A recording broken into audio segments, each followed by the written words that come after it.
Oh, thank you for joining with me.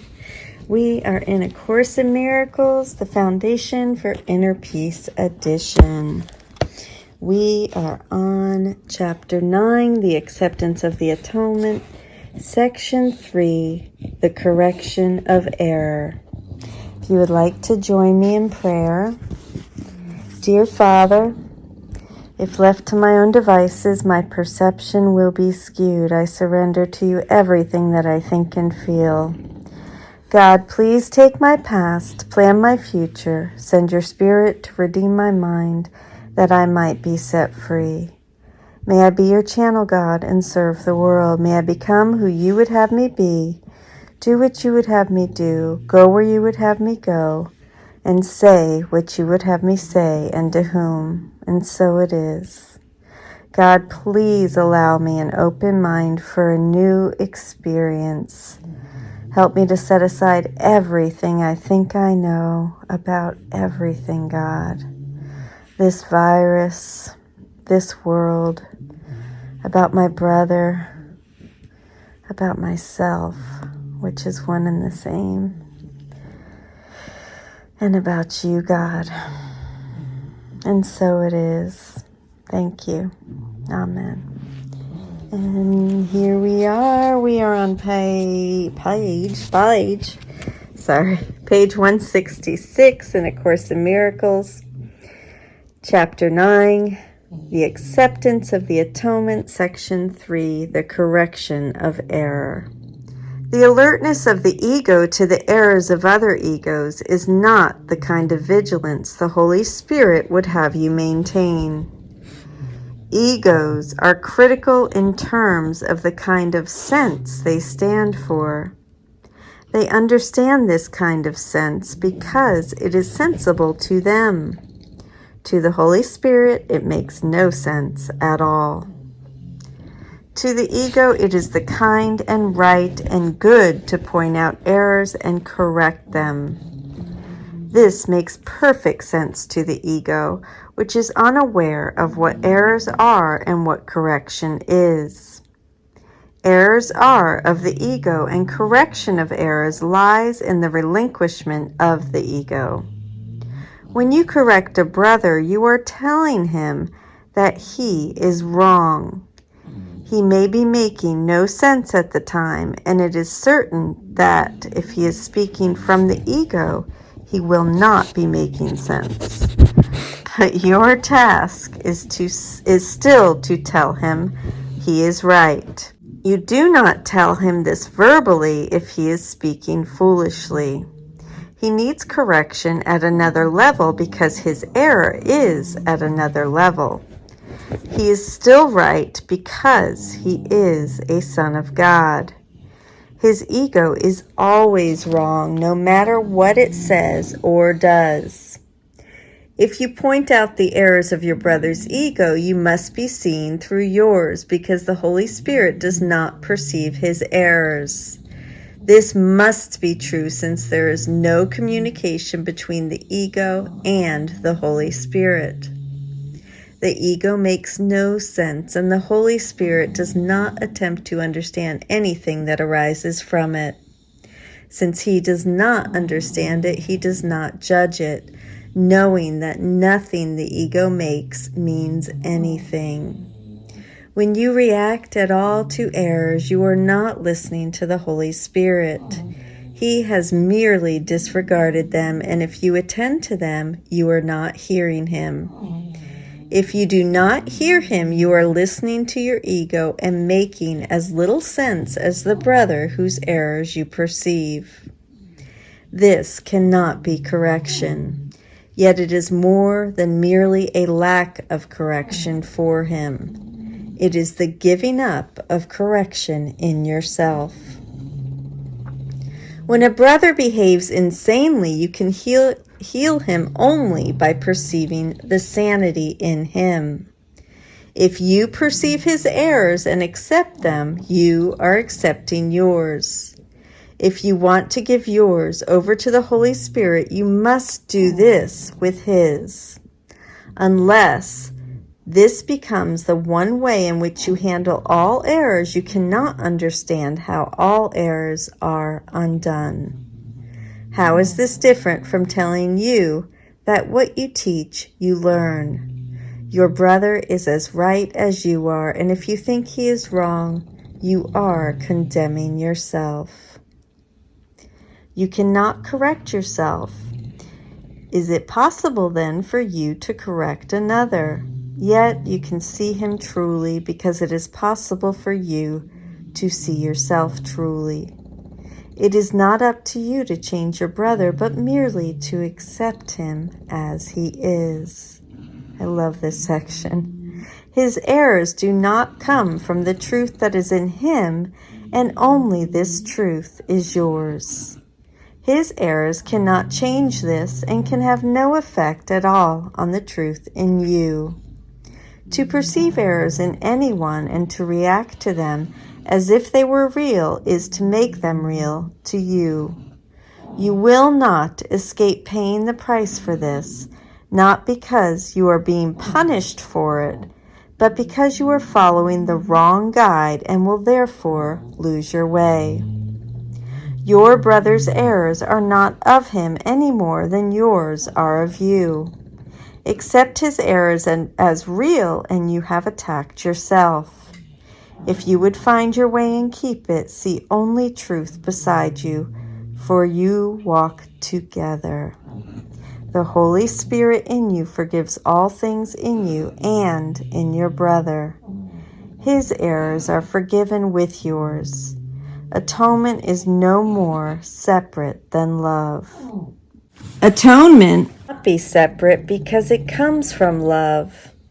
Any attempt you make to correct a brother means that you believe correction by you is possible, and this can only be the arrogance of the ego.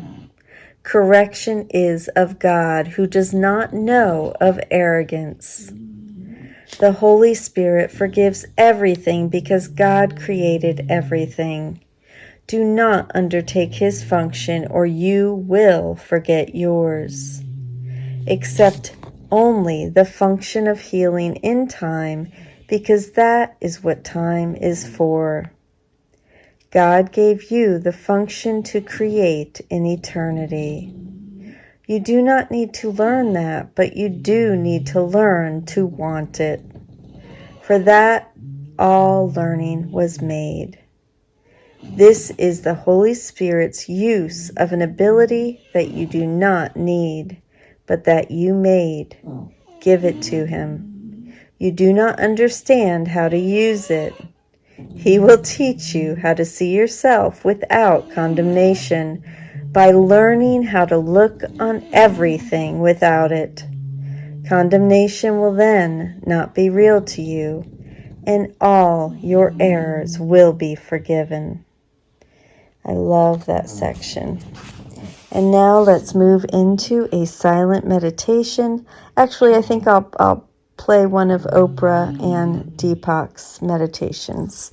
But let me go ahead and read the lesson for today. I will start with lesson 95. I'll repeat it twice, and then we'll move into an Oprah and Deepak guided meditation. I am one self, united with my Creator. I am one self, united with my Creator. And how perfectly aligned all of the lessons are with the readings. I am one self, united with my Creator. Whoa. I remember a photo I pulled from O Magazine of a woman gliding through water. It was such a striking image of freedom and possibility. I put it on my vision board. Sometime later, after a swimming lesson, I passed by my vision board and I had an aha moment. I had become that woman gliding through the water. For years, I'd been a challenged swimmer, afraid of the water. Fighting it, I realized that all I needed was to learn to move with the flow, literally. This is one of the great metaphors of life. Move with the flow. Don't fight the current. Resist nothing. Let life carry you. Don't try to carry it. Deepak tells us if you get this idea that this is the moment, the only moment that you have, Then you live in the present and you move with the flow of that. The point of arrival is now. So many of us look to the future for a moment of happiness or contentment. I will be happy when. But when we get there, we don't recognize it because we are not present for it. And that's how many people lose hope. They miss the moment. I also believe that allowing the truth of who you are, your spiritual self, to rule your life, gets you into a flow that activates hope and defeats the struggles that show up in life. As Eckhart Tolle says in A New Earth, there are 3 words that convey the secret of the art of living, the secret of all success and happiness. 1 with life. Being one with life is being one with now. You then realize that you don't live your life, but your life lives you. Life is the dancer, and you are the dance. The hope, joy, and vitality that comes from being that dance are unmatched by any pleasure you can imagine. It takes being committed to experience life's beautiful essence, and that is the decision that you make daily. Deepak is going to guide us to activate the hope inside, and then we'll meditate together.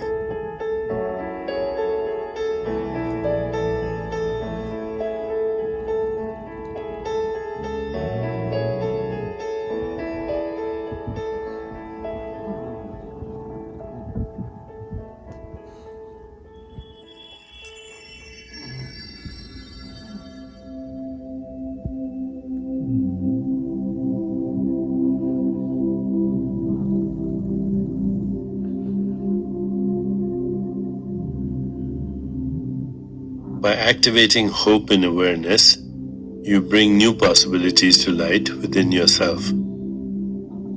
You do not have to force yourself to feel hope. You summon it as part of who you are, allowing your trust and optimism to arise naturally.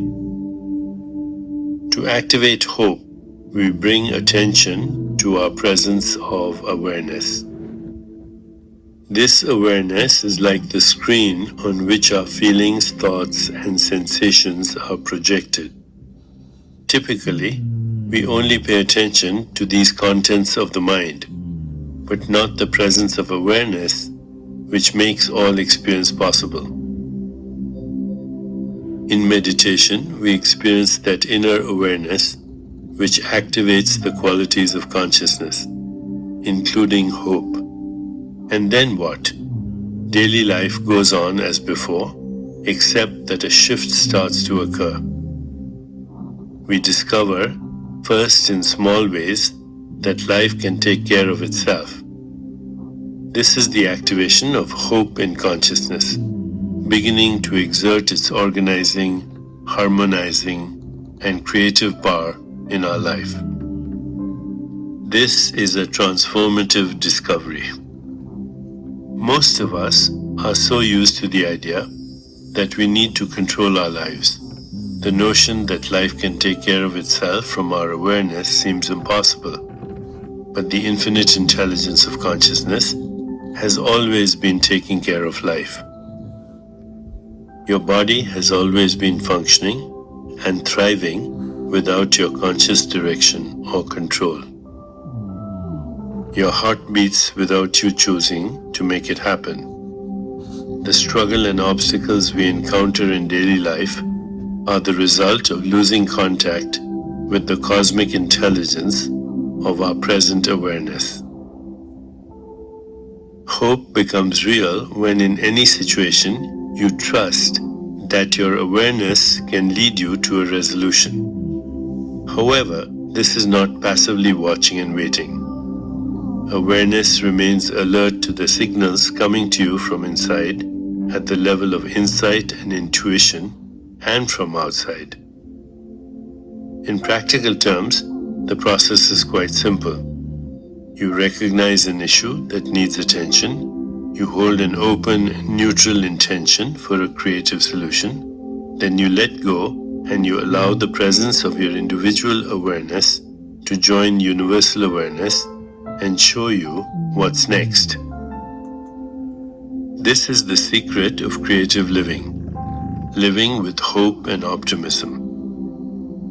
When you notice hope arises naturally and effortlessly, then you will also notice it is truly activated and supporting you. Life takes care of itself more and more as awareness expands. As we prepare to meditate together, let's take a moment to consider our centering thought. Today, I activate my hope. Today, I activate my hope. Now let's prepare for our meditation. Make yourself comfortable and close your eyes. Begin to be aware of your breath and just breathe, slowly and deeply. With each breath, allow yourself to become more deeply relaxed.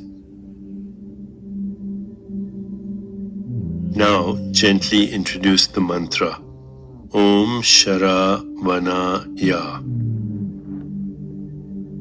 Om Shara Vana Ya.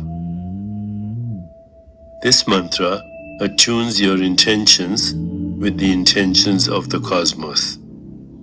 This activates the purposeful force of hope to transform present circumstances into favorable opportunities.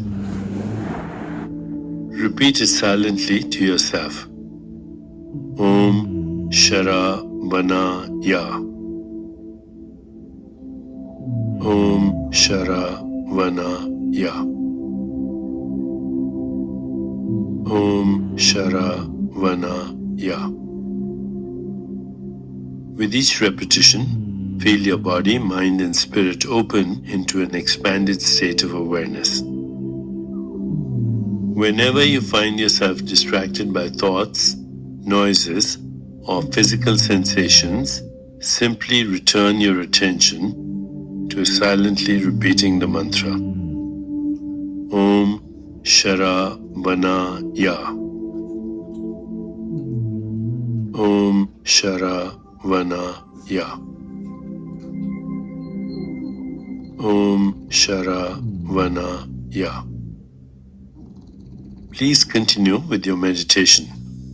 I'll mind the time, and you'll hear a soft bell at the beginning and end of the meditation. Om Shara Vana Ya. Om Shara Vana Ya.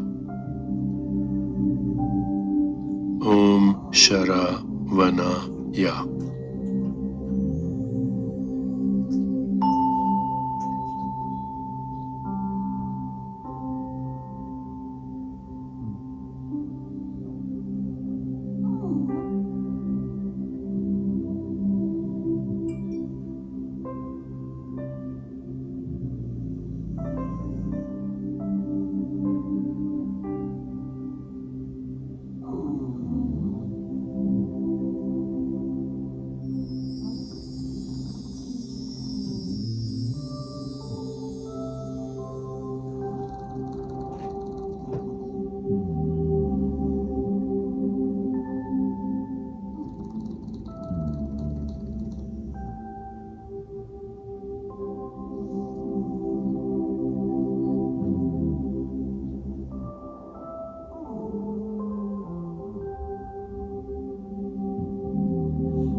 It's time to release the mantra. Continue to sit restfully, inhaling and exhaling slowly. When you feel ready, gently open your eyes.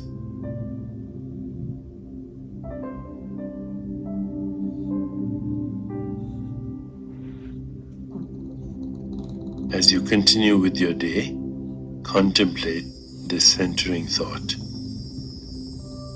Today, I activate my hope. Today, I activate my hope. Namaste. I am one self united with my Creator. I am one self united with my Creator. Today, we will attempt to direct our exercises toward reaching our one self, which is united with its Creator. In patience and in hope, we try again today.